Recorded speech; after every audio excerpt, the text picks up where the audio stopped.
It's time for Security Now. Steve Gibson is here with updates on Firefox 77, Chrome 83, and why you can never trust your Bluetooth device again. It's all coming up next on Security Now.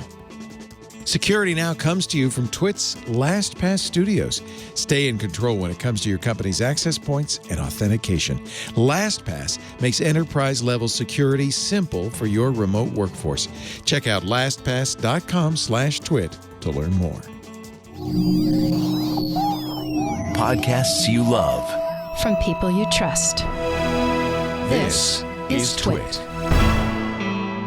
This is Security Now with Steve Gibson, episode 768, recorded Tuesday, May 26th, 2020. Contact Tracing Apps, R.I.P. This episode of Security Now is brought to you by Barracuda.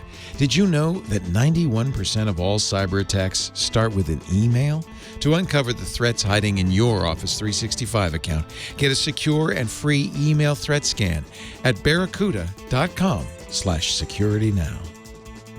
And by Wasabi Hot Cloud Storage. Thinking about moving your data storage to the cloud? Wasabi is enterprise-class cloud storage at 1/5 the price of Amazon S3 and faster than the competition, with no fees for egress or API requests and no complex storage tiers. Start a free trial at wasabi.com. Enter the code SecurityNow. And by ExtraHop.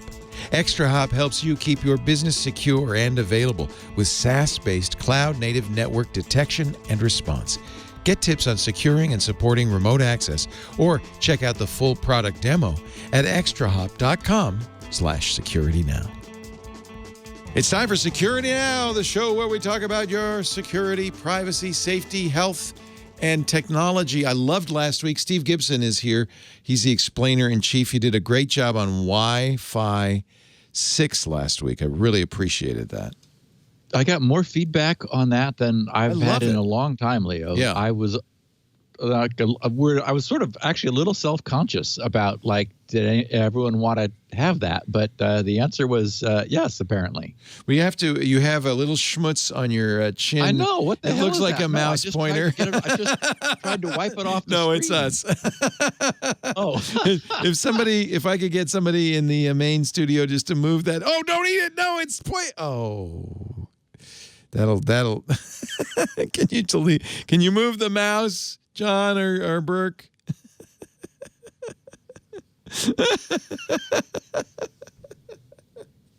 I don't know if there's anybody there. Hello, is it? Oh, there it is. There it is. It's moved. Whew. That was close. We're in a funny mood today.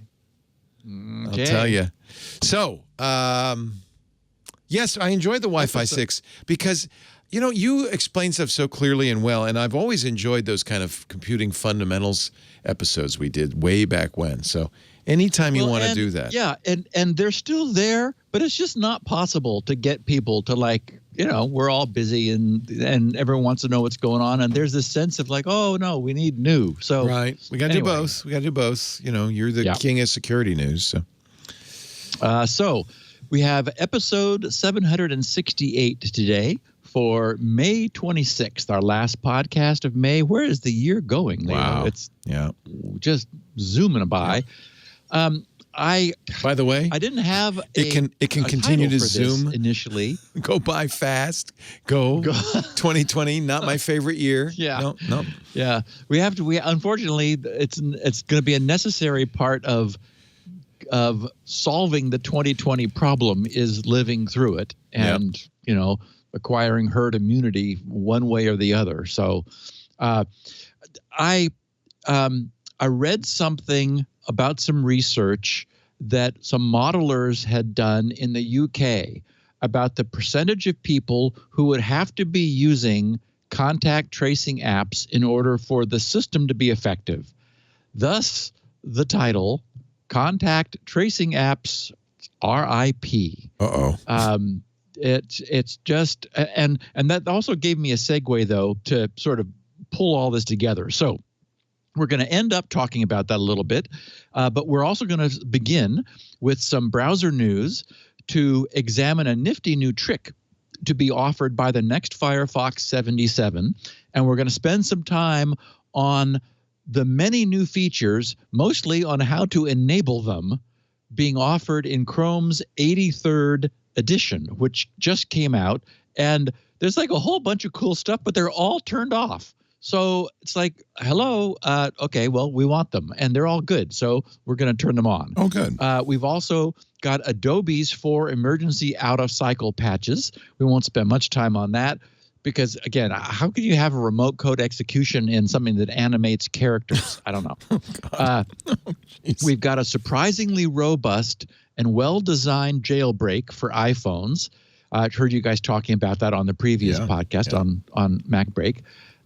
We take a look at a stunningly powerful DNS amplification attack with a packet count multiplier of up to 1,620, Leo. Wow. And in fact, it's so powerful that it was responsibly disclosed, and it didn't come to light until most of the vendors had patched their DNS in order to resolve it. So we're talking about it now because it's not such a big problem. We've also got a startling event, which, I mean, even as I say this, and as I was writing it earlier, I'm thinking, really? It's the sad but true complete collapse of Bluetooth connection security. It's just gone. That's not good. No, it's not good. Tell that to your front door lock and your garage door system and Lord knows what else, your security system. We also have an odd report of eBay scanning their users' PCs. Turns out it's not exactly what was happening, but it's sort of interesting. Then we've got a bit of closing the loop listener feedback, a quick little bit of miscellany about 2 shows I wanted to discuss with you quickly. Okay. And then I'm going to editorialize a bit about why I'm quite sure that contact tracking or tracing apps are DOA. It's just not going to happen. And as you already observed, we do have a pretty wonderful picture of the week. Oh, it's good. It's very good. Well, awesome, Steve. Let's, before we get too far along, talk a little bit about our sponsor for this segment in Security Now, and it's Barracuda. It couldn't be a better sponsor for Security Now because they are the kings of enterprise-grade, cloud-enabled security solutions. You know Barracuda. I mean, they protect email, they protect networks, they protect data, they protect applications. Very few big companies don't have an enterprise, enterprise companies don't have a Barracuda or 2 device in the rack. And actually, this is one that you can use, any company can use, and any company should use because it doesn't require any hardware. Already, you probably sussed that you've got a bunch of employees working at home, every one of them getting tons of email every day.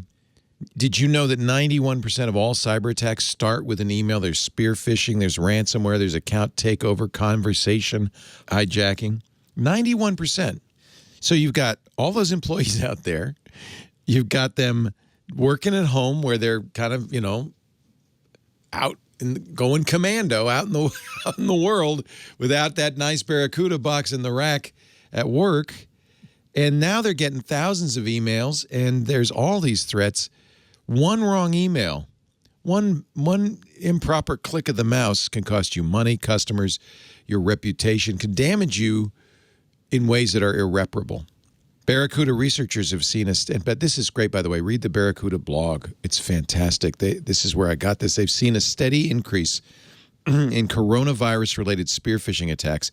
Since January, actually since the end of February, a spike of 667%.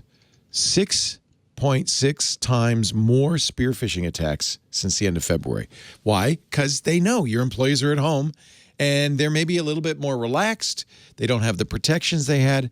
But if you've got that company laptop at home and you get bit, the minute you join that network, whether it's from coming into work or just via VPN, that whole company could go down. You need protection for your company, and you need Barracuda's total email protection. It includes all-in-one email security. You also get lots of nice features, backup and archiving. Many industries, you've got, legal requirements to keep that stuff for many years. They'll help you with that. They've got, because this mail is constantly, the threats are constantly changing, they have AI-based protection that's also constantly changing, keeping up with the bad guys, from everything from spear phishing to account takeover to business email compromise. They also have an automated incident response that gives you options so you can quickly and efficiently address attacks. Very often in these attacks, time is of the essence. That's why you hear the stories of, companies saying, disconnect your computer instantly right now, or running around in the IT department unplugging computers. You got to act fast. Barracuda will give you the information you need to do that. And they even offer security awareness training, so your employees can get educated, because they are, after all, the first line of defense against attacks. They have excellent education. It happens all the time. In fact, right now there are, and it's depressing to me, but there are spear phishing emails impersonating the World Health Organization, saying, here's important information that you need to know about COVID-19. What employee is not going to open that? Attackers utilize domain spoofing, and they promise information relating to the virus to trick you into a phishing scam, and it works. It really works. What was the company? It was GitLab. They just they sent out false spear phishing attacks to all of their employees, and I think it was 1 in 5, 20% of them said, "Yeah, I'll click that link." This is a tech company that ought to know better. They need Barracuda. You need Barracuda. To uncover the threats hiding in your inbox right now, you get a free, secure email threat scan of your Office 365 account. That's kind of cool. Barracuda.com/security now. I know you don't want to know what's in those inboxes, but you got to know. Barracuda, BARRACUDA.com/security now. Barracuda, your journey secured. The best name in security all around for enterprise. And now they've got a tool just for you to protect your email. Barracuda.com/security now. Steve? So our picture of the week, I thought, I wonder if this is on the net anywhere. So I just, while you were talking, I brought up Google. I typed in Windows 10 space we finally, and that's all it took. And because I was thinking it would really make great wallpaper. And anyway, for those who are not on the video feed, this picture of the week says, Windows 10, we finally fixed everything. And it just shows the most screwed up looking passenger airliner. Actually, maybe not, because there's no windows. I don't know what it is. But it's got like landing gear above the cockpit facing the wrong direction. The wings are rotated 90 degrees. So instead of being at 3 o'clock and 9, they're at 12 and 6. Anyway, it's quite wonderful. So if you have, feeling like it's time to change your wallpaper, we can, you just Google Windows 10, we finally, and it'll bring up plenty of hits of this, because this turns out to be go well on my Linux, on the internet. My Linux box, I think. It'll be very pretty. Yeah, it's perfect. Yeah. A reminder of why you're having a much better time now. Yeah. So Firefox 77, we're currently at 76. It's going to pick up a nifty new trick. And I don't, so one of the attributes of fill-in fields on an HTTP web form, any field can be given an attribute, a property called max length. So a web page's coder can instruct the web browser to stop accepting user input beyond a specified length. It just, if you set it to like 5, for example, it would take 5 characters, and then, you just won't take a 6th character, for example. Anyway, supposedly, though this is something I don't ever recall encountering myself, there are websites that use this max length specification on their account creation and subsequent login password input fields. Okay, now, first of all, that's a very bad idea, but we'll get to that, why in a minute. So as a result, when a user pastes a longer password, probably created by a good random password generator, into a shorter field, the browser which has been clearly instructed to admit text no longer than X characters will indiscriminately discard the overage without providing any user feedback. The website itself, the server at the other end, has no way of knowing that an attempt was made to paste more into the field, since this truncation was all handled on the browser's end. Now, as long as the site never changes its mind about the maximum length of passwords, and the user always goes about pasting the overly long password string into the too short field, everything should be okay, right? Because the website would always be receiving the same first N characters of the user's pasted password. But it's certainly conceivable that a site might at some point wish to modernize its authentication handling and, for example, increase its password length. For example, some random HIPAA or other regulation might say, thou shalt allow passwords of up to X characters. And so to be compliant, the site might then be forced to widen its password length aperture to comply.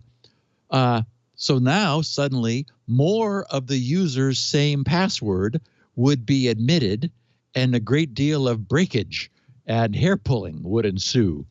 So we're currently, as I said, at Firefox 76. The next major release will bring an interesting new feature. I guess this is something that actually does happen to people, although as far as I know, I haven't ever encountered it, as I said. Since the web browser knows when we've attempted to enter or paste more characters into a field than that field has been configured to accept.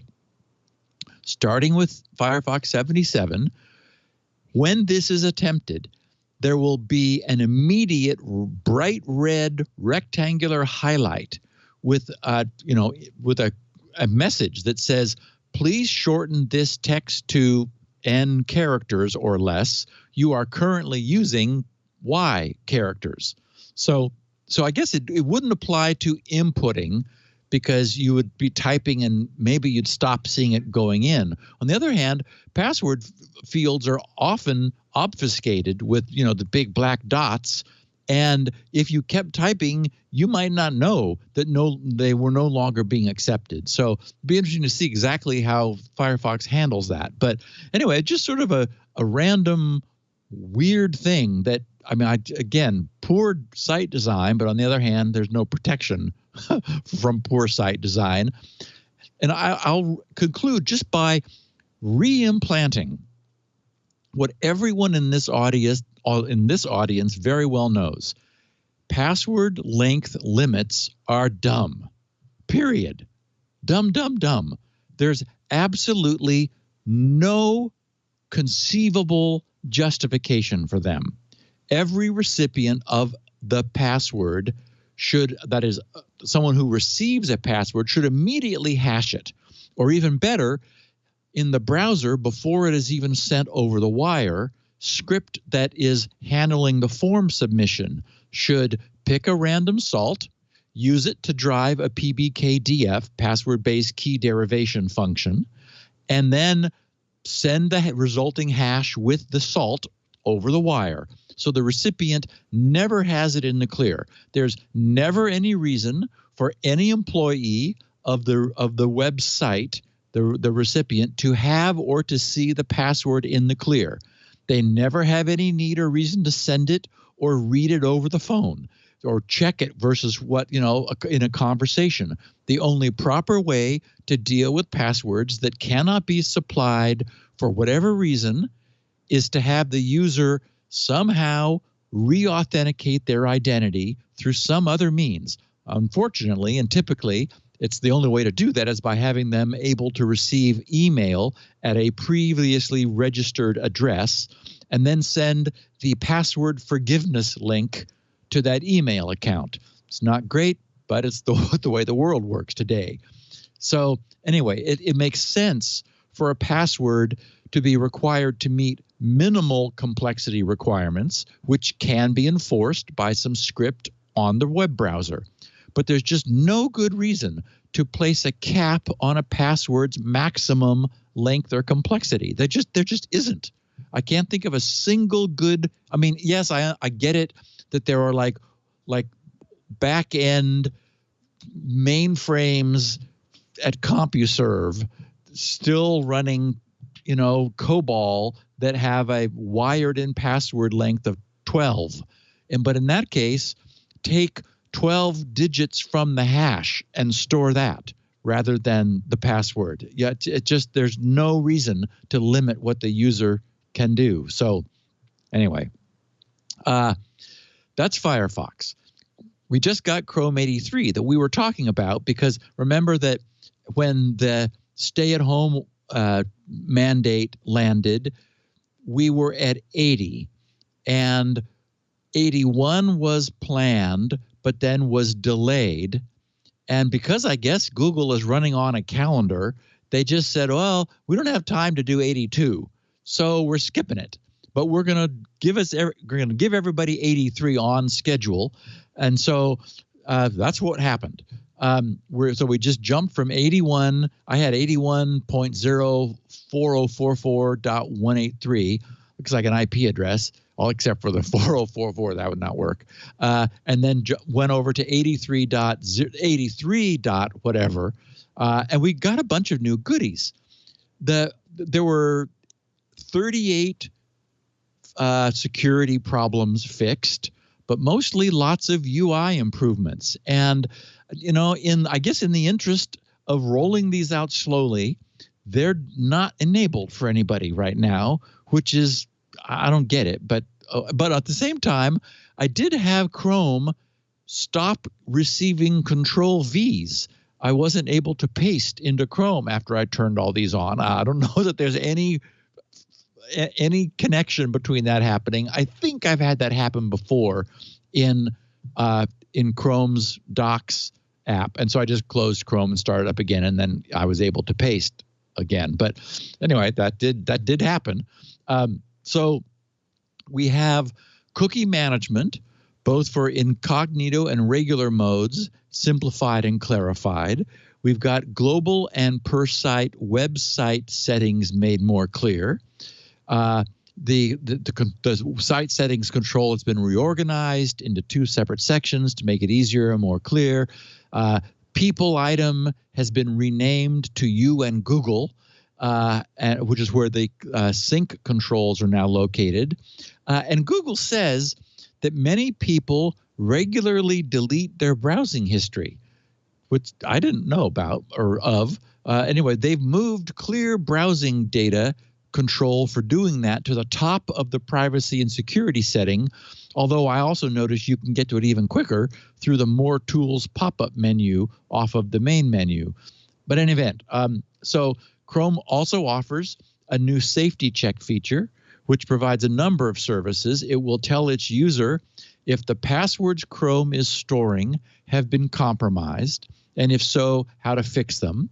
It will flag whether their own safe browsing technology is enabled and operating, or might have been turned off. You might have forgotten about it for some reason. It'll verify that the version of Chrome you're running is up to date, and whether any malicious extensions are installed. It will tell you how and where to remove them. The only problem, as I said, is with all of these things we're going to be talking about, it's not turned on.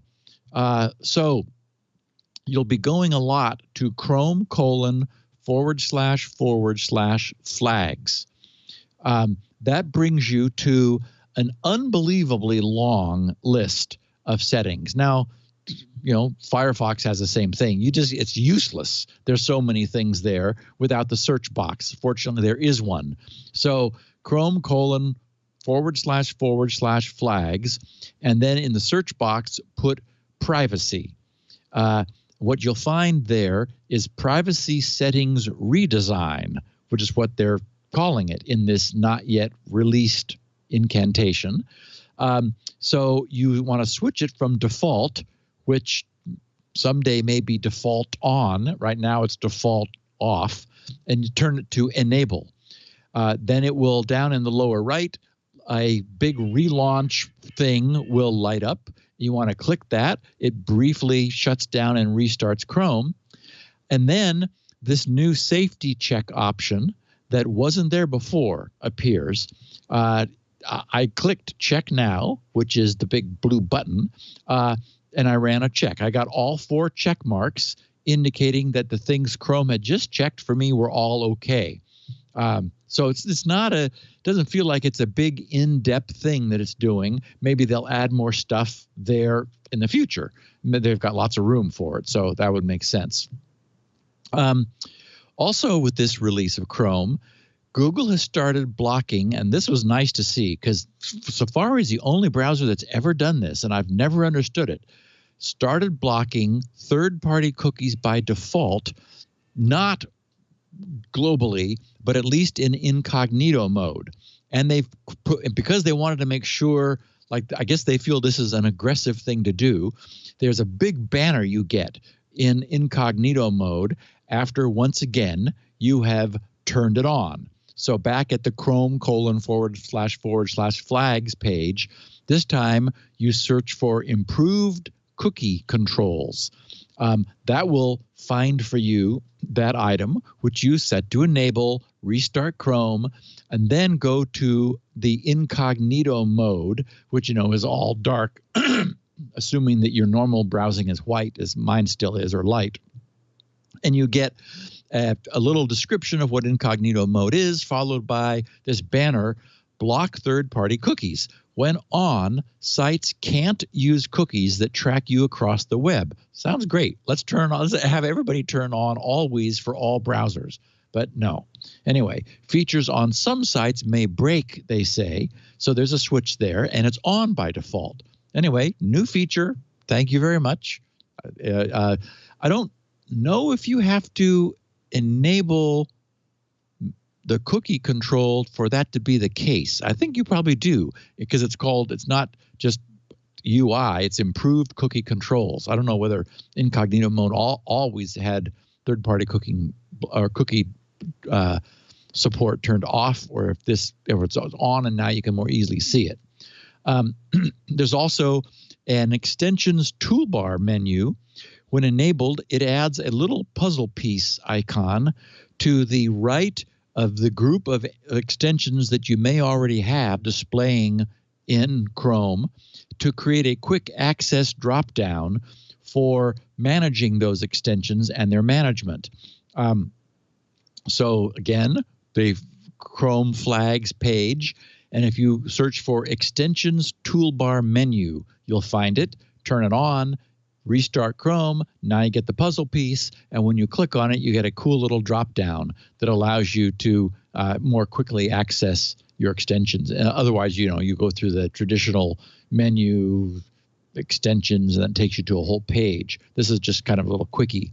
And it did in the sample that I have in the show notes, I was on a page that was not engaging any extensions, but I later tried it somewhere else, and it showed me which extensions had been activated by that page. That is, LastPass came up and said, "Yeah, I got some form fill stuff," and uBlock Origin, that's the other extension that I run, came up and said, "Oh, I just blocked 49 things." So it's like, thank you, uBlock.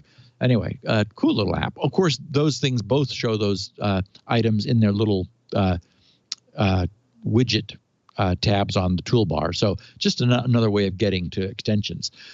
And the other UI improvement is the much anticipated tab groups feature. Again, as with all these things, you got to turn on before you get it. So you want to search for tab space groups. That'll bring up 3 related tab group things. There's tab groups, which they say allows users to organize tabs into visually distinct groups to create separate tabs associated with different tasks. There's tab groups collapse, which you have to separately enable, which allows the group to be collapsible and expandable. It's funny because I tried that, and I put some tabs in a group, and then I said, "Yeah, collapse them," and everything went away. I mean, there wasn't anything left. There was no little hook to get it back. And I thought, oh, Okay. It really collapsed. It really collapsed out of the universe. The entire experience, yes, into the tab group black hole. Anyway, right-clicking somewhere on the bar gave me the option to get them back, and I thought, whew, okay, they're not gone forever. That's good. They've done some nice things. They assign colors to the group. You can label the group, and then the tabs that are collected to the right of the group name, they have separate color highlighting. I mean, it's very pretty from a UI standpoint. I don't use Chrome as my main browser. I'm still using Firefox with its wonderful vertical tab column that I just can't get away from. So I sort of use Chrome for smaller stuff. So I'm not needing to manage tabs. And I will say, sorry, Google, horizontal tabs are wrong.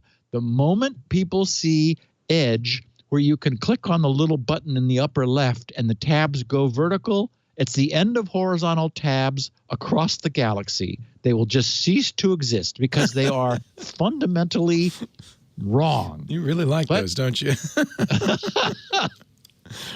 Just wait. I mean, it's just it's so much. It's obviously better. The tabs they take up horizontal space. Here's Google trying to shorten our URLs by removing arguably important things from them. But no, the tabs stay horizontal. It's okay, well, we'll see about that. Good news is the Google UI person. No. I'm sorry. I'm confusing companies. It's Microsoft's Edge guy is in love with vertical tabs because he knows what's right. Just intrinsically. Anyway, enough said. You can now group tab. This theory is because we have we have wide screens, so there's more room on the left than there is on the top. Is that the idea? Why is it that you like these vertical tabs? Well, Leo, when you have 100. Oh, that's why. You can't fit them in this way. You can only fit them in that way. If you squeeze them, then you can't read them anymore. You can't read them. It's just like one letter. Just wrong. Yeah. It's just wrong. No, that makes sense. To be across the top. It's so obvious. Can you get 100 vertically? Well, I have a scroll bar. Oh, wow. So you have so many tabs that you actually scroll them.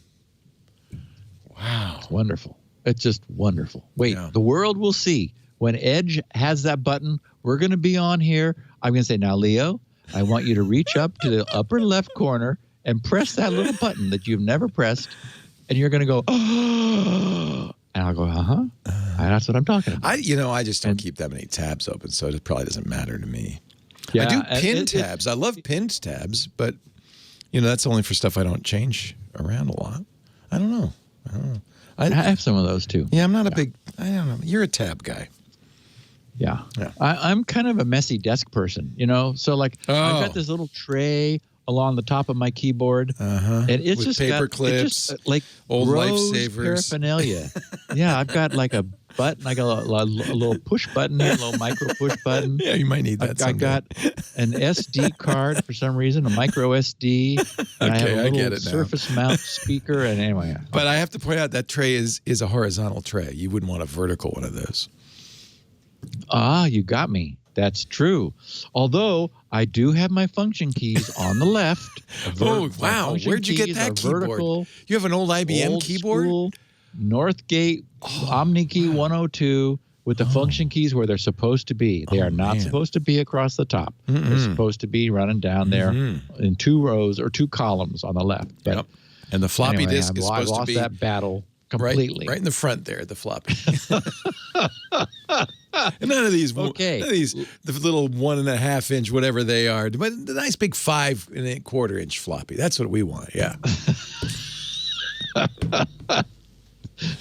All right. Lastly, the good news is on the Chrome flags, you can type in secure space DNS and enable Chrome's DNS over HTTPS, aka DOH. Remember that until it appeared in the UI, the way you had to do that was by adding a bunch of command line switches to the icon that launched your instance of Chrome. So this is way better than that. So that, turns it on. And apparently it's going to work the same way as Windows 10 will when we get that DOH in Windows 10, which is if your system is set up to use a DNS provider that offers DOH, Chrome, when this is enabled, will just use DOH instead. So yay to that. And as we know, back with Chrome, speaking of shortening the URL, with 79, that's when Chrome or Google pivoted back to deciding that displaying the http:// at the front of every URL is not useful. And more than that the www or the M, which of course is for mobile subdomain, that you just don't need those. And as the person who did the write-up of this bug, as it was called, said, they're better off being deleted from the screen. So declaring that they were trivial subdomains. With 83, as promised, those of us who are sticklers for details have reobtained the ability to display the full unadulterated, uneleted URL. We need to jump through a few hoops, but that's fine. You go to the Chrome // flags and search for Omnibox space context. That will find an item, context menu, show full URLs. Got to turn on, because you wouldn't want to confuse people with an Omnibox dropdown that didn't offer that option. Oh my goodness, they might turn it on by mistake. So no, enable it first, then restart Chrome, because you have to do that. Then yes, you can right click in the URL field, and the last item there, mine now has a checkbox on next to it, not surprisingly, that brought back my www and the https:// that has long been gone from Chrome. So thank you, Google. Yes. That really wasn't so hard, was it? No. Adobe surprised us last week with 4 out-of-cycle emergency updates. So if you're using Adobe's Character Animator, Premiere Pro, Audition, or Premiere Rush, they felt so strongly about these 4 vulnerabilities, one for each, that they broke with their normal monthly, and it was just a week before. That was they normally follow Microsoft with the second Tuesday. Bumper crop is what they had 2 weeks ago. They thought, we better get this one out there, because somehow their character animation app has a remote code execution flaw. And you really got to wonder what in the world they're doing for a character animation tool to have a remote code execution vulnerability, but that's Adobe. In any event, any of our listeners who are using them will want any of those 4 apps will want to check to make sure that they are updated with the current, because they're all one was remote code, the other was a worrisome information disclosure, as I recall, or it might have been a elevation and privilege. I don't remember, because I got stuck on that. How can character animation have remote code execution? But in any event, it does. There's an iOS jailbreak that has just dropped, and of all the jailbreaks I've seen, this is the nicest and most professional that I've ever seen done. It really looks very nice. So, and of course, it's time. This is a strictly time-limited offer, because Apple's going to fix this any minute. So, if you're moved to explore an iOS jailbreak and never have before, I would argue that this is the way to go, this one. And so it leverages a previously unknown zero-day flaw in, get this, every version of iOS from 11.0 through 13.5, which is where we are today, with two curious little exceptions. It doesn't work on 12.3 through 12.3.2, nor on 12.4.2 through 12.4.5. Those are excluded. Don't know why. But that means since it goes from 11 to 13, it would work on the original iPhone 6S through today's latest iPhone 11 Pro Max.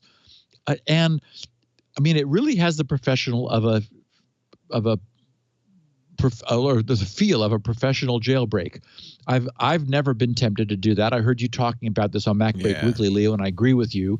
There's just, yes, and I agree with Andy. It would be nice to have a better launcher.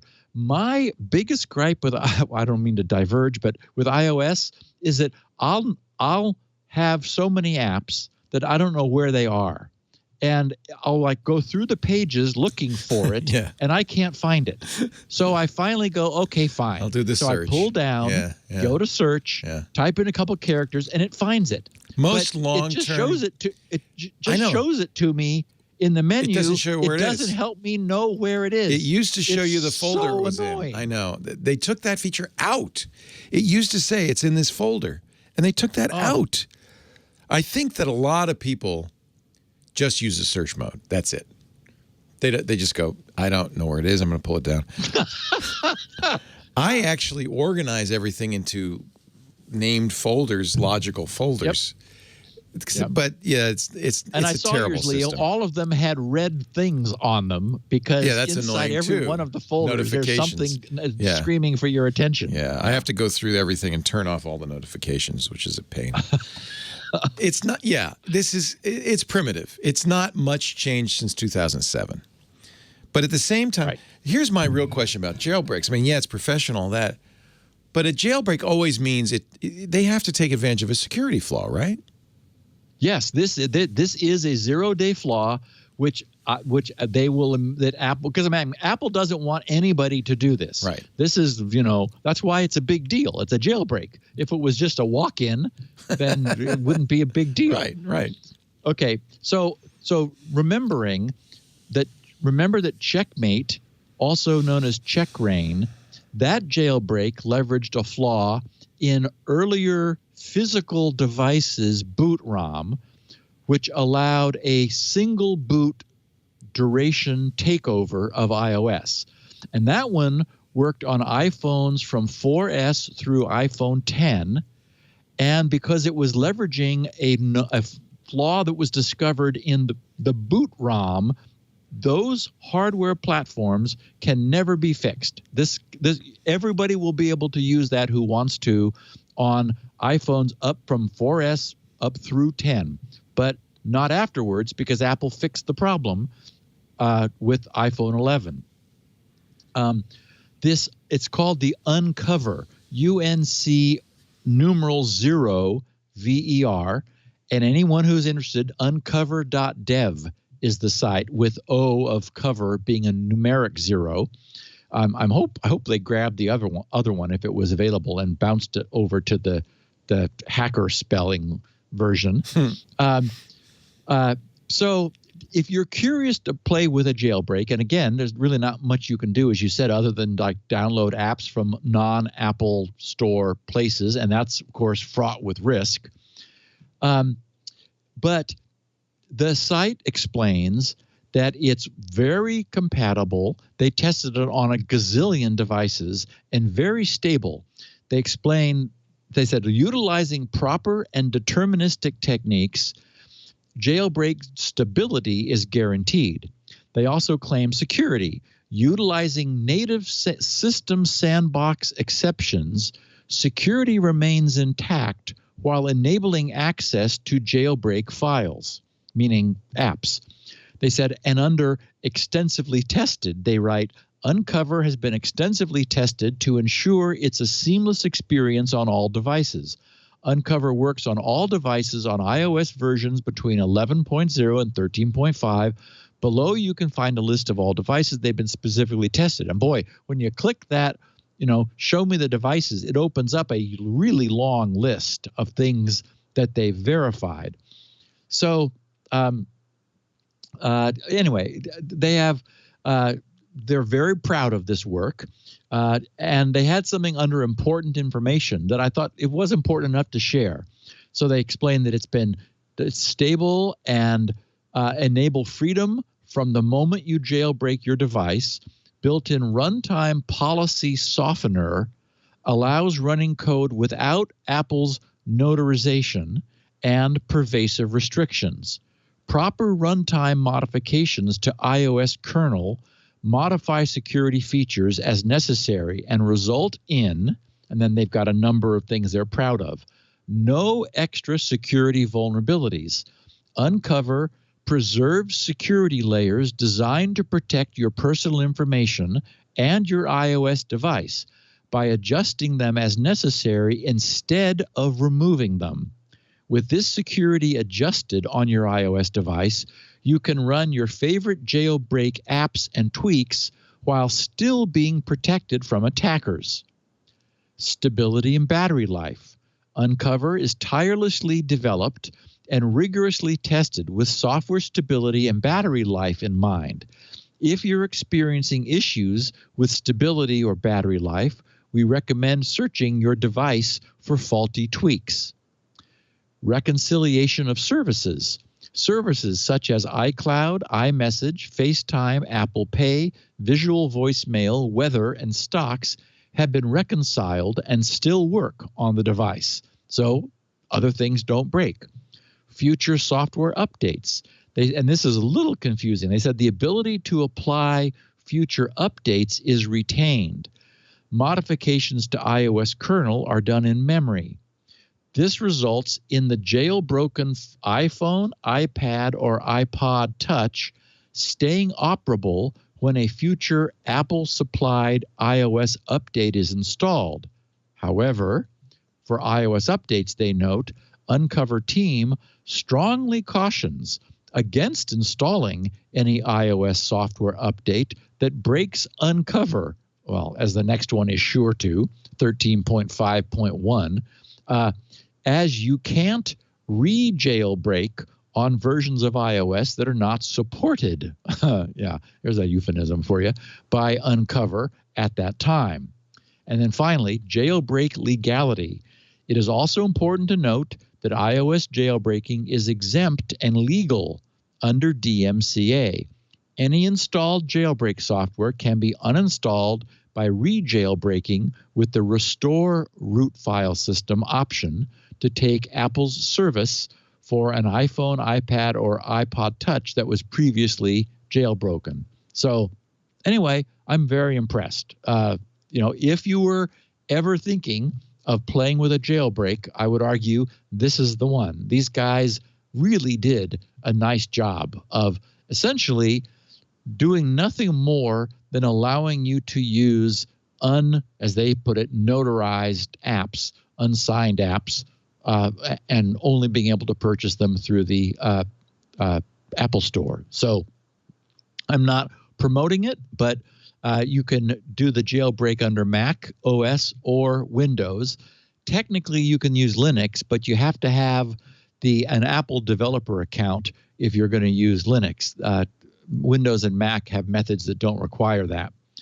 And in related news, I'll note that the zero-day exploit broker, whom we've referred to often, Zerodium, 14 days ago tweeted on the 13th of May that they would not be purchasing iOS remote code execution vulnerabilities for the next few months due to, quote, a high number of submissions related to these vectors. They said, in other words, I'm saying, in other words, there's apparently a bit of a market glut in iOS remote code execution. Or perhaps it's that hackers who've been stuck at home for the last few months have had more time on their hands to dig more deeply into iOS and are discovering a few additional gems there. Okay, this is really interesting. Again, what happens when security researchers get very clever is the so-called NXNS attack. A group of cybersecurity researchers in Israel responsibly disclosed back in December to those who needed to know details about their newly discovered way of using Internet's domain name resolution system to hugely amplify by up to a factor of 1,620 packets, meaning send one out, your victim gets hit with 1,620 in response. A DDoS attack to take down targeted websites. We're learning of it only now, excuse me, because the many companies who are helping to run their portions of the internet infrastructure, including Power DNS, CZNIC, Cloudflare, Google, Amazon, Microsoft, Oracle's Dyn, VeriSign, and IBM's Quad 9 have all they've already patched their software to address this problem. So basically, problem solved. But it was a really interesting hack. So when a DNS lookup is requested, the request is almost always made, if not always made, to what's known as a recursive DNS resolver. So like all of the DNS resolvers that we talk to, the ones our ISP provides typically to their clients. When you ask a DNS server for the IP address of a domain name, it goes to a so-called recursive DNS resolver. Assuming that the DNS resolver does not already have the IP for the requested domain in its local cache, it will then take on the task on behalf of the user, while the user waits for a reply, of making the requests necessary to track down the IP. And thus begins, in this case, the vulnerability. The resolving DNS resolver will first ask one of the top-level authoritative name servers for the IP of the name server that's authoritative for the second-level domain. So, for example, it will ask one of the many .com name servers for the name server that's authoritative for attacker.com. If the domain being looked up, say that the domain being looked up is noodles.attacker.com, then having obtained the list of name servers from the name server for attacker.com that are authoritative for noodles.attacker.com, that No, I like it. I'm enjoying it. That recursive name server next asks the name server, one of the name servers for that it's been told is authoritative for noodles.attacker.com for the IP for noodles.attacker.com domain. And this is the problem. The attacker.com name server can be malicious. And it's easy to get, a name server for a domain, whatever domain you choose, you can get a name server for it.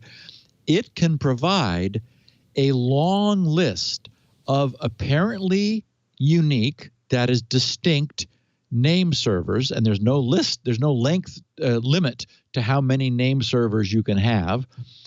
But in this case, they all have the same IP, the IP you want to attack. At that point, the recursive name server that's trying to give you an answer will begin querying the victim IP, having been told that, that's where the name server is for the domain. I know it. I'm going to check it again. Uh-huh. Hello? Exactly. I'm talking to you. That IP knows nothing about this. So when it either doesn't respond or it responds, the user's recursive name server will then try the next fake name server in the list that it received from the malicious attacker.com name server. And because DNS runs over UDP and packets can, after all, get lost, there's lots of retries involved. Yeah. The result is a massive traffic amplification attack, since there are also, after all, hundreds of thousands of recursive name servers located all over the internet that are available to be queried to resolve the request. So the bad guy sets up the malicious name server at attacker.com, which disperses a long list of individual name servers with the IP of its victim, and then the attacker sprays a request for noodles.attacker.com to all the recursive name servers it can find. All of them then launch a distributed denial of service attack against that single target victim IP, and basically it just melts. Wow. So it's a good thing they kept this to themselves, because it would be a field day. The researchers said that the attack can amplify the number of packets exchanged, as I mentioned, by up to 1,620.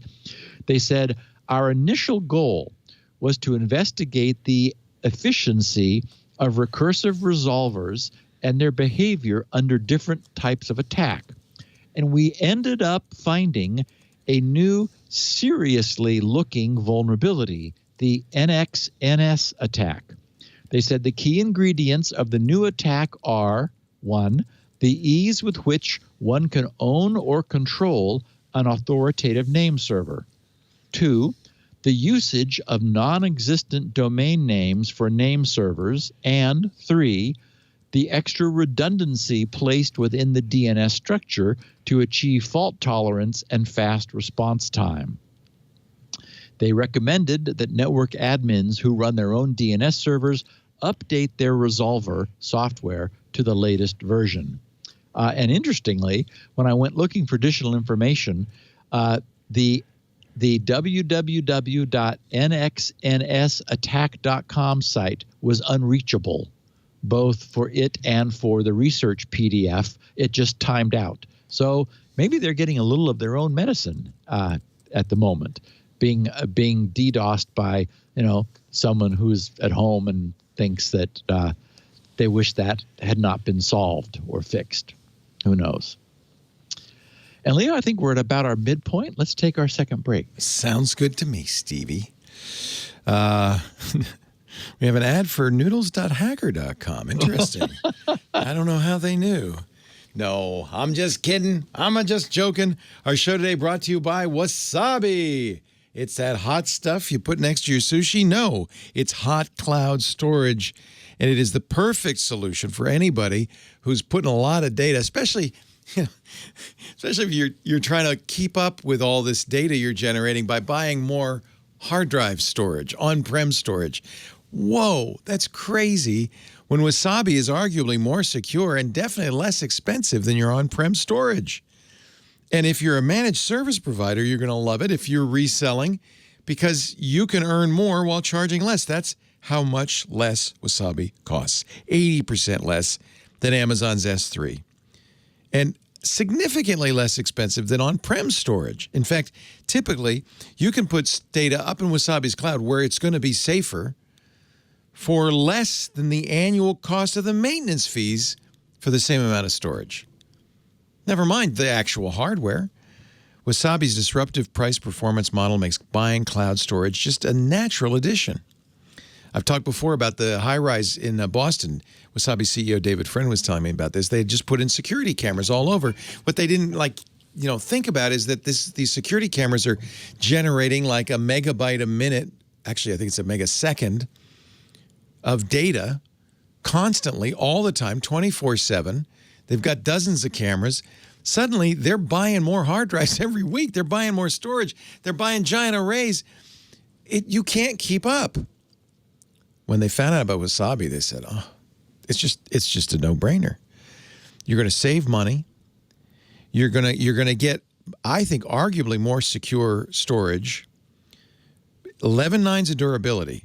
That's as high as it goes. You on average lose one file every 649,000 years, and that even isn't going to happen because they have active integrity checking. Every object stored on Wasabi is checked for integrity every 90 days. Every object.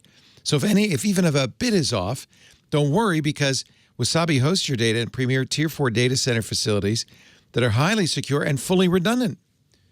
So you lose a bit here, they bring it over from there, you're never going to lose any data at all. It's secured by default. In fact, all data stored on the Wasabi cloud is encrypted, always encrypted at rest, even if you don't specify encryption. Wasabi follows industry-best security models, design practices. They have access control mechanisms like bucket policies and ACLs. They even, and I love this, you can make your data or a portion of your data, whatever you want, immutable. It cannot be altered or deleted by anyone. Meaning ransomware, forget it. Meaning fumble-fingered employees, error, you're just protected from hackers, from malware, from yourself. It's immutable. HIPAA compliant, FINRA compliant, CJIS compliant, very, very affordable.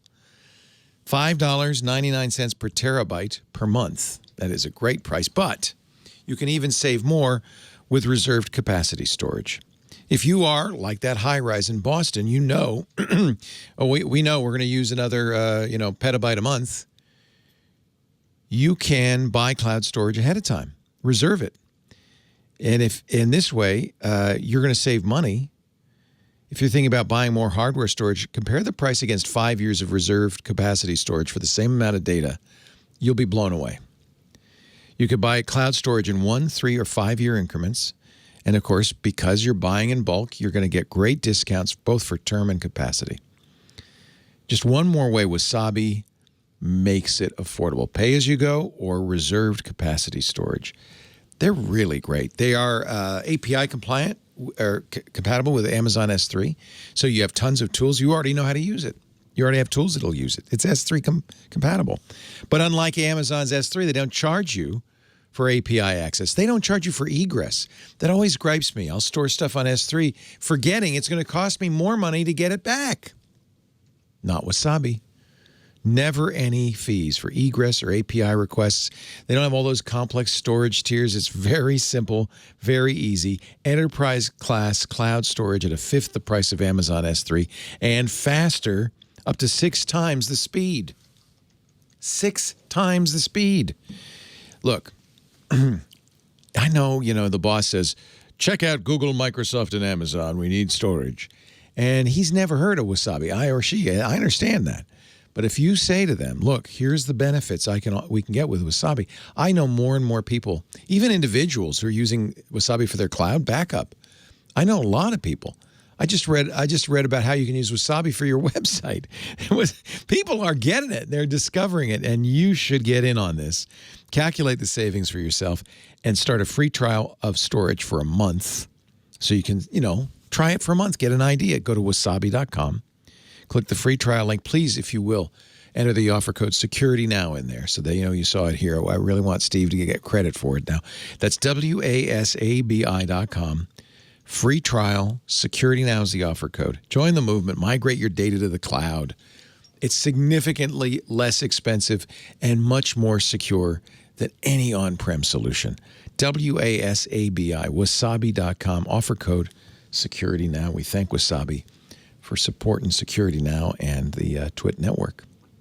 Big fan of David Friend and the team over there at Wasabi. Steve, back to you. Sigh. That was a big sigh. Well, yeah. What's the matter, Remember how we said that the Bluetooth pairing event is inherently insecure? Yeah. Because that's the one moment when two devices having no previous knowledge of one another are negotiating a shared key which they will henceforth share and use to re-recognize one another in the future. Yeah. And so we said, okay, so, like go out into the middle of a empty parking lot, because if you were really, concerned, was because the distance of Bluetooth is short, and, maybe throw the tinfoil blanket over yourself if you really want to be careful, but probably not necessary. Well, it turns out, as they say, that may have been necessary, but even that was not sufficient. What we have, as a result of new research by a group who discovered a means of later performing exactly the sort of impersonation attack that the whole Bluetooth one-time pairing scheme was designed to prevent, is nothing less than a complete collapse of Bluetooth security. Their abstract of their detailed research paper says Bluetooth BR/EDR, which we know is the standard basic rate enhanced data rate, essentially the standard communicating Bluetooth protocol, they say is a pervasive technology for wireless communication used by billions, yes, billions of devices. The Bluetooth standard includes both a legacy authentication procedure and a secure authentication procedure, allowing devices to authenticate to each other using a long-term key. Both procedures are used during pairing and secure connection establishment to prevent impersonation attacks. In this paper, we showed that the Bluetooth specification again, this is not bugs, this is the spec. This is how it's supposed to be. This is how it's supposed to do it, kiddies. Contains vulnerabilities enabling impersonation attacks during secure connection reestablishment. Such vulnerabilities include the lack of mandatory mutual authentication, overly permissive role switching, and an authentication procedure downgrade to the legacy version. We describe each vulnerability in detail, and we exploit them to design, implement, and evaluate master and slave impersonation attacks on both the legacy authentication procedure and the secure authentication procedure. We refer to our attacks as Bluetooth impersonation attacks, with using A and S of attacks, thus bias. Our attacks are standards compliant and are therefore effective against That's a new one. any standards compliant attack. Oh my God. We broke no rules implementing this, yes, and therefore effective against any standards compliant Bluetooth device, regardless of the Bluetooth. It's terrible, Leo. Bluetooth version, the security mode, for example, secure connections, the device manufacturer, or the implementation details. Our attacks are stealthy because the Bluetooth standard does not require notifying end users about the outcome of an authentication procedure or the lack of mutual authentication. Right, it's quiet. To confirm that the bias attacks are practical, we successfully conducted them against 31 Bluetooth devices, incorporating 28 unique Bluetooth chips from major hardware and software vendors, implementing all the major Bluetooth versions, including Apple, Qualcomm, Intel, Cypress, Broadcom, Samsung, and CSR. So, the bias attacks allow an attacker having knowledge of the Bluetooth address of either endpoint of a previously established connection, that is a pairing, which is trivial to obtain in practice since it's being broadcast all the time, to successfully impersonate that device when reconnecting to the other endpoint. So, as I said, we have nothing less than a complete and total collapse of Bluetooth's secure authentication. And what's important to understand, this is not as I said, the result of any bug. It's a failure in the design of the Bluetooth standard. It's a disaster for Bluetooth security. The researchers tested the attack against smartphones, tablets, laptops, headphones, and even single board computers, including the Raspberry Pi. Every device was found to be vulnerable to their bias attacks. The standard setting body, the Bluetooth SIG, said it's updating the Bluetooth core spec, yeah, no kidding, to, quote, avoid a downgrade of secure connections to legacy encryption. Here again, we see the classic problem of security evolved but required backwards compatibility. We saw this in all of the SSL specs over time. That was one of the early attacks we talked about, was where you could pretend you didn't know about TLS, version 1.1. It's like, no, I don't know. And so it's like, oh, well, we'll still connect to you, and wham, security compromise. So Bluetooth has the same problem. They allow a previously a connection that was previously established over a secure connection to not remember that that's the way it was originally connected, and thus the devices can connect securely. There's no flag set for that. There is in the revised spec. But right now, it means it's not there, and so any device can claim ignorance of a secure connection and ask for a legacy, less non-secure connection, legacy encryption, in order to get a weaker link, which allows the attacker then to initiate a master-slave role switch, placing itself into the master role and becoming the authentication initiator, which then allows it to leverage a couple other problems with a spec. So in addition to urging companies to apply the necessary patches, there are patches either in existence or coming. The Bluetooth SIG is recommending Bluetooth users install the latest updates from devices and operating system manufacturers. So the good news is a lot of this can be fixed in the Bluetooth stack, which can be updated in the field. The bad news is how many devices are never going to be updated, like the Bluetooth-enabled front door lock that many people have, or their Bluetooth-based security system that already has other updates we've talked about that are never going to be fixed. Anyway, the research team concluded, quote, the bias attacks are the first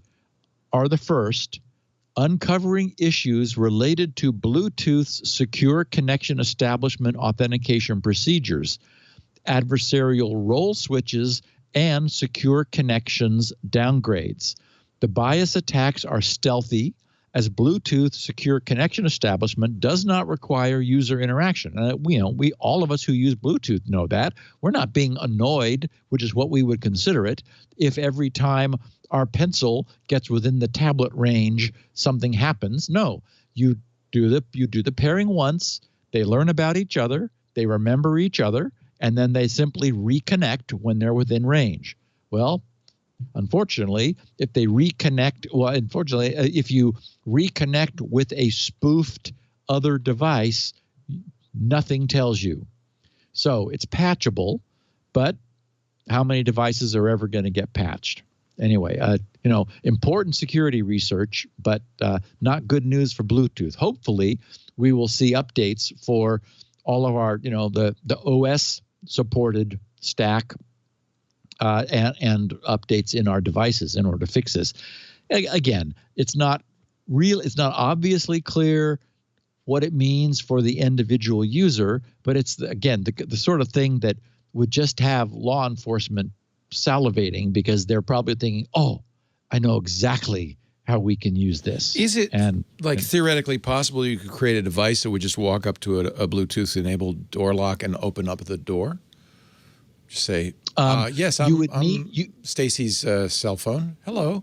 No, well, because there's a pin, right? That device needs to have been near Stacy's cell phone. Got it. In order to get her Bluetooth address. then it's able to turn around and pretend to be her cell phone without knowledge of the key. That's the deal, is that it's able to say, I'm Stacy's cell phone. I don't support the high level of authentication. We need to use legacy. And I'm going to be the master in this reconnection establishment. The other end says, oh, okay. Hi, Stacy. And then it pretends to impersonate without needing to know what the key is. So this is kind of really on the order of something that a nation state would use. You'd have to be a target. I'd have to say, okay, I want to get in that house. I know it's got this kind of lock. Let me do some sort of born identity rendezvous with Stacy to get her cell phone cloned. Yeah, exactly. Okay. Yep. So, in a weird piece of news, the headline that I saw was, quote, eBay port scans visitors' computers for remote access programs. And I thought, huh? Okay, but it turns out that's not really what's going on, kind of. What is going on is maybe it's clever. I don't know. It doesn't really bother me. It bothered Lawrence Abrams at Bleeping Computer, who wrote about this. So what's going on is when a user goes to eBay's website to, bring up the eBay page, in the process, some JavaScript named check.js runs on their own browser to internally probe 14 specific ports on their PC at 127.0.0.1, the localhost IP. It uses the WebSockets protocol that allows that to see whether any of that set of 14 well-known remote control apps, actually it's fewer apps and more ports. There's like 4 for VNC, 4 for TeamViewer, but there's RDP port 3389 is checked, 4 for TeamViewer, Anyplace Control, and AnyDesk and Arrow Admin. Anyway, it checks for them.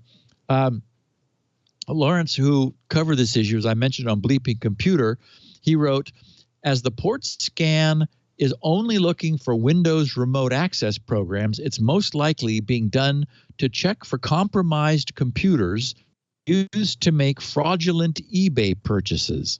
Back in 2016, reports were flooding in that people's computers were being taken over through TeamViewer and used to make fraudulent purchases on eBay. As many eBay users use cookies to automatically log into the site, the attackers, who were able to remote control the computer, were able to access eBay. That's kind of clever, actually, to make purchases. He says it got so bad that one person created a spreadsheet to keep track of all the reported attacks. Wow. And many of them referenced eBay. So he says the script being used for fraud detection is further confirmed by Dan Nemec's great write-up, where he traced it to a fraud detection product owned by LexisNexis called ThreatMetrix. As part of ThreatMetrix's description, they discuss how they detect and protect sites from remote access Trojans.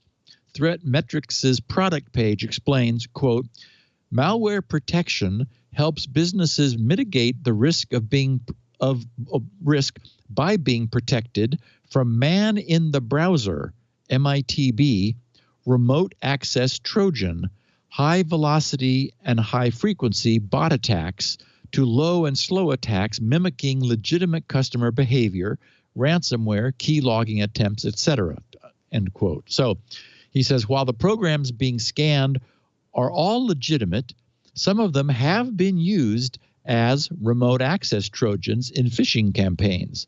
And he concludes, regardless of the reasons, port scans like this are intrusive and not something that many users would want to have happen when visiting a site. And it's like, well, okay, maybe. It sounds like it's for the user's own good. I don't know what happens if you have a server running. Remember that doesn't mean that there is that port which your browser is able to see open is open publicly, because it would have to be mapped through a NAT router, which hopefully it's not, or maybe TeamViewer uses universal plug and play to open incoming ports to itself. Who knows? Anyway, I sort of thought that was interesting. I think it's interesting that JavaScript will tell you that. Yeah. I mean, yeah, JavaScript. Well, for example, Squirrel uses that technique to talk to the Squirrel client, which is installed in your computer. So Squirrel, the login page connects to the Squirrel client on the localhost IP in order to get it to pop up the dialogue asking the user to verify their identity, and then the client performs the negotiation and provides the token back to the web browser, which immediately cuts out any man in the middle. So in this instance, we were using it to create very strong security.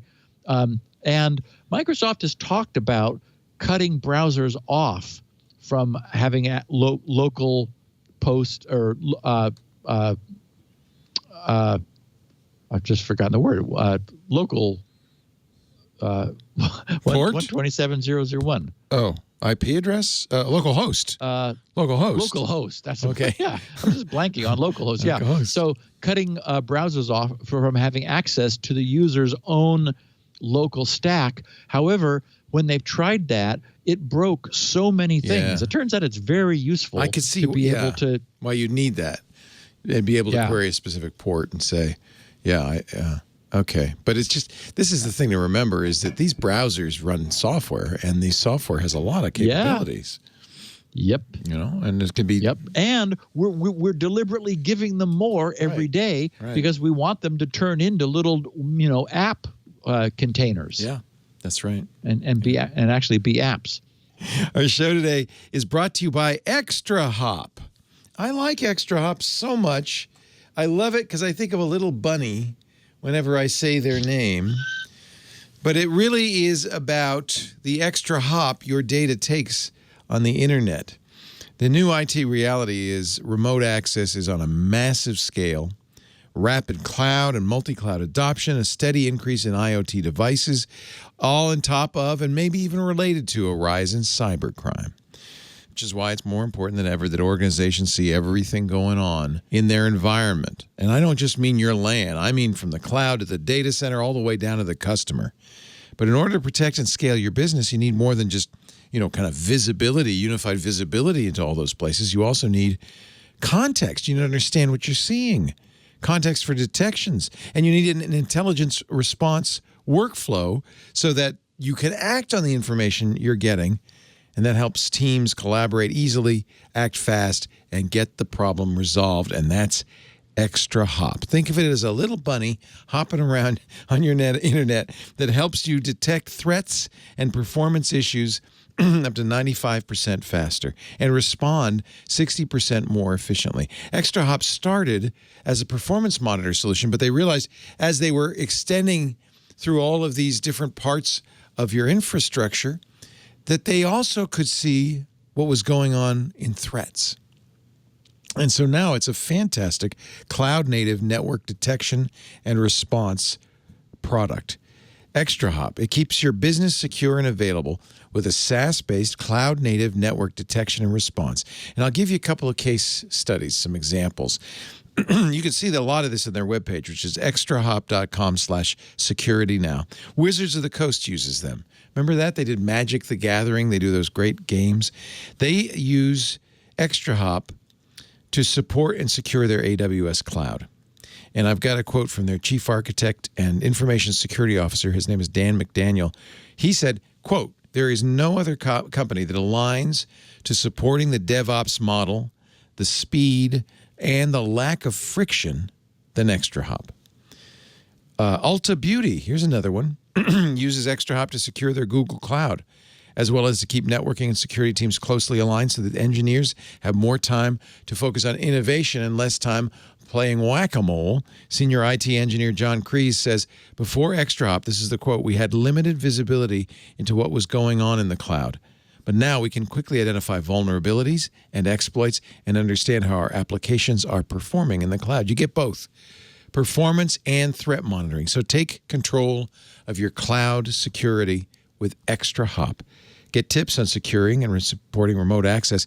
And do, at the website, extrahop.com/securitynow, and do check out the dashboard so you can see they have a full product demo with kind of a network, not yours, obviously, but a network live demo so you can see exactly what you'd be seeing as you monitor your network. It's incredible. It was actually mesmerizing. Extrahop.com/securitynow. You'll be blown away. Extrahop.com/securitynow. So I got a tweet from Igor Lima at Igor Lima Tweets. He says, I mentioned this. I said, he said, loved the Wi-Fi history, Steve. Really appreciate the detail you provided, especially MIMO beamforming and collision detection. Please continue providing such historical context in future episodes. And that was sort of a placeholder for me to mention. You already did at the top of the show, Leo, that I got a lot of feedback from people who appreciated that. So I will certainly take that under advisement. Brian Hellman tweeted, he said, I listened to the latest Security Now today. 3 comments. I didn't know there was an 802.11 period, no letter, wireless implementation. I always thought 802.11a was first. Doesn't that make 11ax version 7, though? And so he now goes 11a, and then B, then G, then counting. N, then AC. Actually, then B preceded A, which is really confusing. Yeah. And 11 nothing, but that was so slow. That was 1 megabit. No one used it. Oh, yes. Yes. It's like, okay, why am I using my radio? Yeah. Anyway, so he said, he's right, but, now we have 6. He says, second, is that I'd have loved to hear why they picked the names the way they did instead of 11A, B, C, and, who knows, engineers, IEEE, go figure. And why was it BAG? Yeah, exactly. Right? And what wasn't happened alphabetic. to D, E, and F? It was just random. Yeah. He says, lastly, you left out the biggest advancement with 11AX, unless I missed it. He says that we don't. He says that we don't use because IoT manufacturers lag so far behind, and that's OFDMA. Orthogonal frequency division multiple access, allowing sub-channelization to reduce data rates to sub 2 megabits. He says this is huge, all caps. It keeps low bandwidth devices from hogging full channels, freeing up space for devices that need the bandwidth. And he's correct. I did talk about how with 11AX, there were 2,000 separate sub-channels. I did not talk about what that means is that the access point is able to divide all the bandwidth up to individual clients to prevent client collision. I talked about that aspect of it, but it also means because each of these sub-channels is very low bandwidth, there are all kinds of iOS or IoT devices that would, that don't need the full, triple scoop, 80 megabit bandwidth and are quite happy to just trickle out data at 1 megabit. And so AX, when our devices all support it, and of course that's the problem, is they have to be AX aware in order to negotiate that. But in the future, they'll be able to just ask for a little sipping straw instead of the big fire hose. And our systems will work much better as a result. Lyron Amitzi, hope I did that right. He says, listening to you talk about DOH and wondering if ISPs start having their own DOH-enabled DNS, wouldn't they still be able to monitor us? Even if the transport is encrypted, they own the DNS servers. Am I missing something? No, that is right. And it's why I expect that before long, ISPs will be running their own DOH. They're going to want not to be cut out from that traffic. It's very clear. But the privacy concerned user has the choice to say, no, I'm going to use Cloudflare or Quad9 or whatever, and continue routing their DOH traffic to the DNS server of their choosing. And someone tweeting as Classy Gay INFJ, he said at SGGRC, "Hi, Steve. Can you tell me what this device is? It looks very familiar. Thanks." I know what that is. He's looking. He captured a screenshot from the podcast over my left shoulder. You can see it right there in the background. Yeah. To the left and below the 3 PDP-8 clones. That thing is near and dear to my heart because I helped develop it. Oh, I didn't know that. That's a Texas Instruments Speak and Spell. I had no idea. I mean, I knew that it was. And that was the first device that was generating synthetic speech. Right. It used a linear predictive coding codec in order to compress sounds. Back then, 4K bits was a big ROM, and actually 4K bits is what that thing had. And despite that, the fact that it was incredibly lean in memory, it was able to speak, and I had a hand in making that technology happen. So, anyway, that's why that's there behind me. And it's funny too because I just ran out of time. It works, and I meant to have it so I could. My very favorite thing was it used to one of the words that it asked you to spell, because it's a little tricky spelling wise, was relieve, and of course, so it would say spell relieve, and then I would type ROLAIDS. So, you have to be of a certain age to recognize that reference. That's right. And finally, Stuart Donaldson. Wait a minute. No. As long as we're asking, because you're just going to get another question. So what's this thing right here? It's next to the tape, the computer tape. Ah, yes. That is a field maintenance panel for a hard disk drive. It's an exerciser. Back in the day, you needed to exercise hard drives, when they were the size of washing machines. And so a field service tech would unplug the computer and plug this thing in, and it pretended to be the computer. So it would issue seek commands, and he was able to put the thing through a controlled testing sequence. And I love the magnetic tape next to it from an IBM or some such mainframe. And what is that, a DAT recorder above your head there? Next to the OEDs, to the right of the OEDs? It looks like a VCR with a keypad on it. Here, let me show you. That's actually the front panel of an Interdata 1116 or 11. It's another mini computer. Full of more junk than mine is. From my history, yeah. And I recognize the real PDP over there, and then I don't know what those. I'm just trying to save you more tweets, more things to respond to. I love it. All my gadgets. There's a lot going on in this background there. Actually, I don't pay much attention to it. Yes, it's.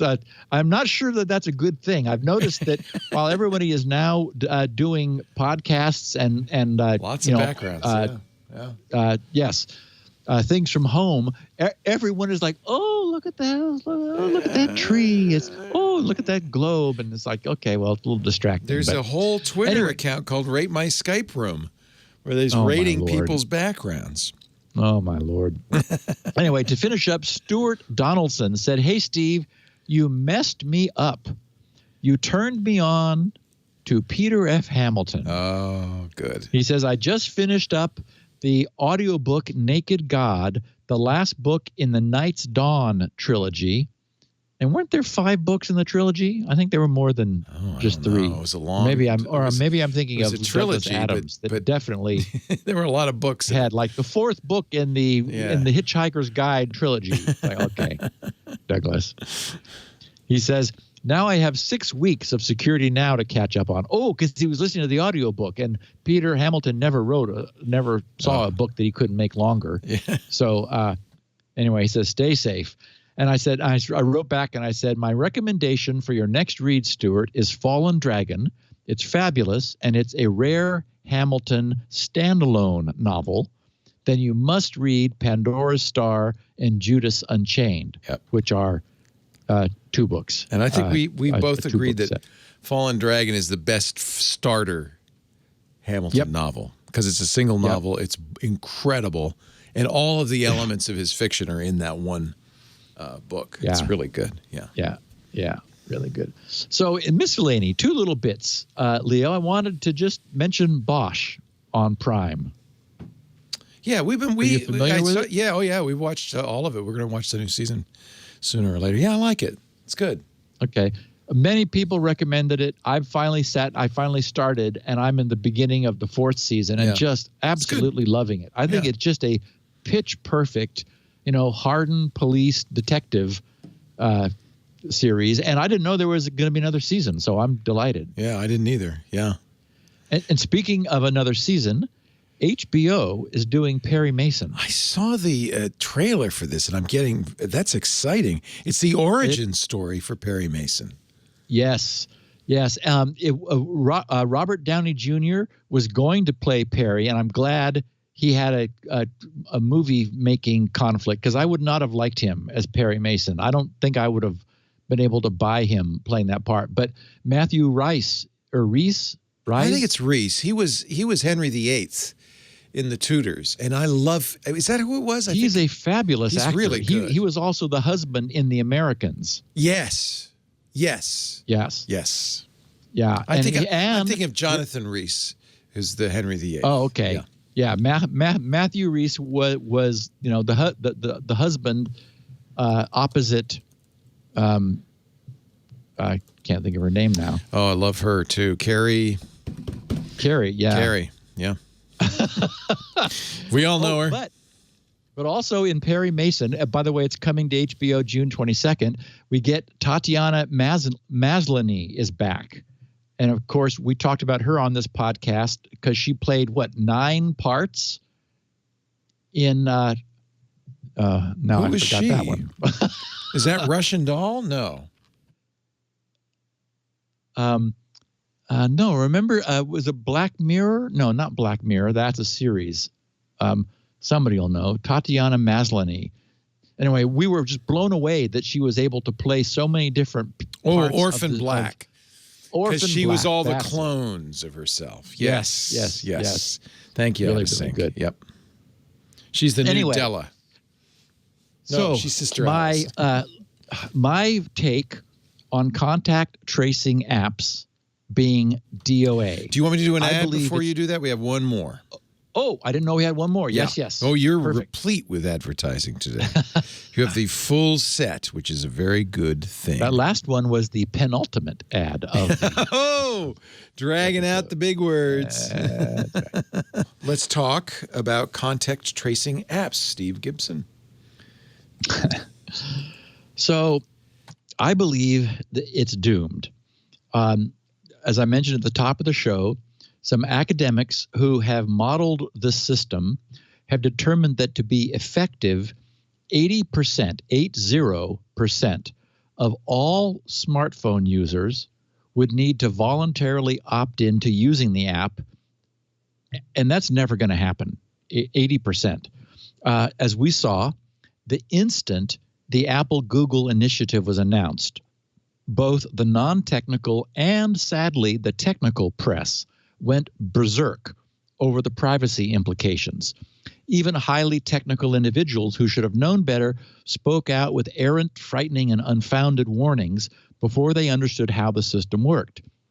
This podcast looked at the system's technology carefully and understood exactly what and why the Apple-Google team had designed it as they did. And we found that the API itself absolutely protects the user's privacy. But in practice, that doesn't matter at all. That is the fact that you really can trust it. For one thing, as we've discussed since then, health officials really do have a need to collect real-time geographical location data as part of a workable system. Adding the where you were when it happened would go a long way toward making up for a lack of pervasive use of an application. For example, if only a few people in a large gathering were app-enabled, and it was determined from the app that that was the most likely infection event, then a call could be put out for other non-app enabled people who were also present at that event to take the necessary precautions. As we noted previously, the importance of knowing where, which Apple and Google scrupulously avoided using, has already occurred to the state of Utah, who has created a much more useful solution, which is also necessarily much more invasive, even though it was thoughtfully designed with things like immediate user deletion of all data and short-term self-expiring location data. The simple truth is a short-term sacrifice of privacy is required for spreading events to be located and managed. Even fully human-mediated contact tracing is by definition a short-term sacrifice of privacy. Someone whom you've never met and don't know anything about needs to interview you to determine everything you're willing to share about where you've been, what you've done, and who you've been in contact with for the previous 2 weeks. And that better Tell be me pretty that's not- complete. Yeah. Yeah. Yeah, don't lie. That's a massive imposition on one's privacy.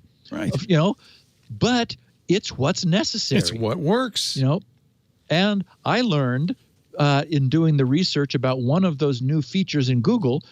Google says that people are constantly clearing their web browser histories, and that's just cyber. Many people apparently really don't want anyone else to know where they've been and what they've been up to. And at least when interviewed by a human contact tracer, someone can choose to elide anything they're embarrassed to share. But you can't do that with an app. So how many people are going to voluntarily install what amounts to spyware? As we well know, many people also have an inherent mistrust of the government and its motives. We've already seen people worrying that this might just be the start of more pervasive monitoring. I mean, even Andy on MacBreak Weekly was worrying about that. The start of more pervasive monitoring with statements like, and I'm not quoting Andy, I had this already written, if they are allowed to do this, they'll always want more. And why would they ever want to stop? And so forth. So, no. It was a noble idea.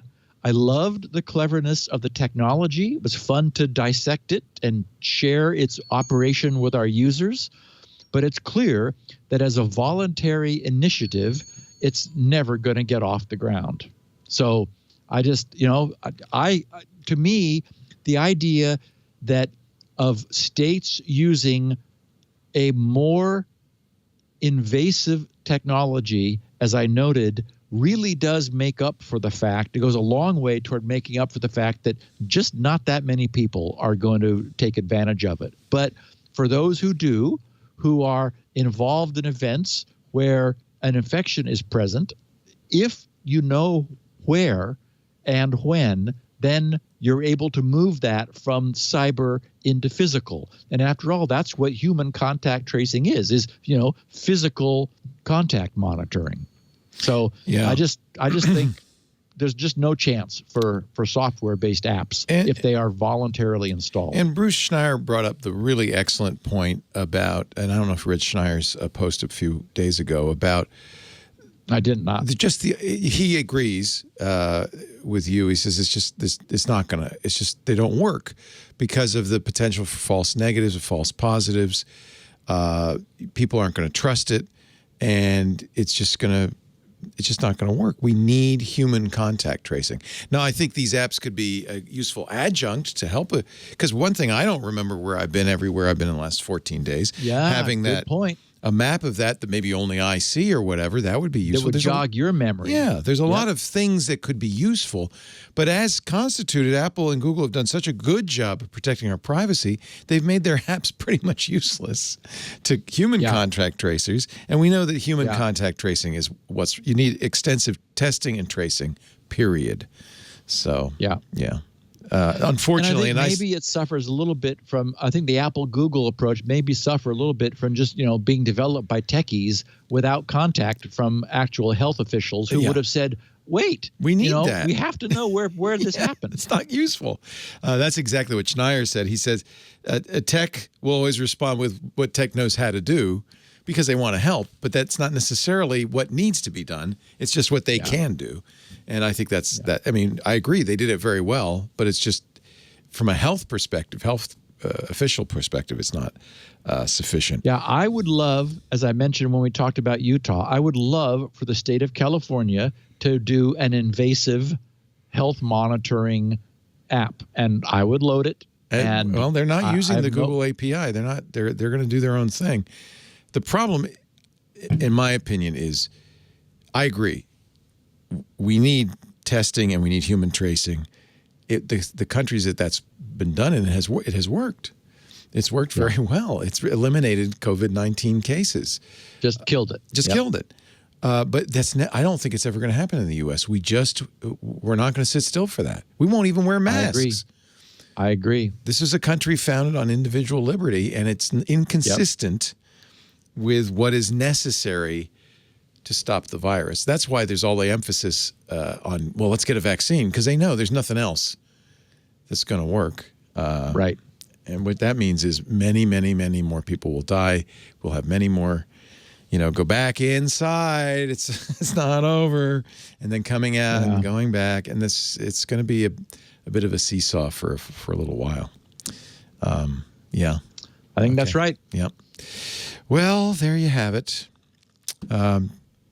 Do recommend both the Schneier article on it and then he refers to a Brookings Institute article which came up with the same conclusion that you have as well independently. So, I think it's pretty. And you had some information that you mentioned on MacBreak Weekly about what states are doing. Are states going their own way? Yeah. So only 4 states have so far said that they are going to make an app supporting the API, the Apple Google API. Alabama.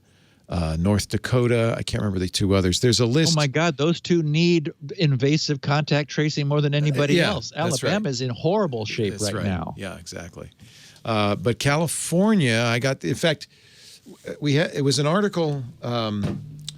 Micah Sargent referred to it in our show earlier today, iOS Today. I wonder if I can find it, but it was an article. By I think it was Zach Hall, I think, as I remember, who actually went to the trouble of calling every state health department and trying to figure out which states were going to do what. And he has an actual list, state by state list, and quotes from each state health director about the plans. And only 4 states have any plans to, at this point anyway. And Latvia is going to use the Apple Google API. So it's not exactly widespread acceptance. It's a tough one we're in, Steve. But I'm glad we're quarantining together, you and me. You with your speak and spell. Didn't that feature in the early episode of *Halt and Catch Fire*? That's how he got into making these computers. He took apart a speak and spell, except they didn't call it a speak and spell. One place I do remember it, I think that E.T. used it. E.T. as part of did his as well. Yeah. Yeah. Yeah, Richard Dreyfuss. Yeah. Wow. See, we're standing in the presence of giants, ladies and gentlemen. Steve Gibson. Well, we're sitting at least. I'm sitting on the ball, but we're sitting in the presence of giants. Steve Gibson's at grc.com. That's where you'll find not only his great SpinRite, the world's best hard drive recovery and maintenance utility, the only thing he charges for, lots of free stuff, lots of informational stuff, Shields Up and so forth. Plus, of course, you'll find this show. He's the only person in the world who has 16 kilobit versions of this show for the bandwidth impaired. He also is the only person with full transcripts written by Elaine Ferris, so they're very good, very accurate. So if you like to read along while you're listening, or maybe you like to just read instead of listen, that's all there at grc.com. He also has 64 kilobit audio. We have the audio, but also the video at twit.tv/SN. We do the show on Tuesdays, 1:30 Pacific, 4:30 Eastern. That's 20:30 UTC. If you want to watch, tune in Tuesday. You just go to twit.tv/live. There's multiple streams there, audio and video. After the fact, it's easy enough. You just go to our website or Steve's website and download a copy. Or, and this, in my opinion, is the best way to do it, get a podcast application. There's plenty of them. And subscribe. That way you'll get it automatically. You probably want every episode. What is this? What did you say? 768? 768. Wow. You should really have the complete set. Then you can follow the ebb and flow. 15 years or something of security. Steve, thank you. Have a great week, and we'll see you next time on Security Now. In June. Wow. How did that happen? Bye. Halfway through. Hi, I'm Jason Howell, host of All About Android, where each week I'm joined by Ron Richards, Florence Ion, and a rotating crew of Android journalists, developers, and enthusiasts, where we talk about the latest news, hardware, and apps for the Android faithful. You can subscribe by going to twit.tv/AAA or find the show in your podcatcher of choice. That's All About Android. Security Now.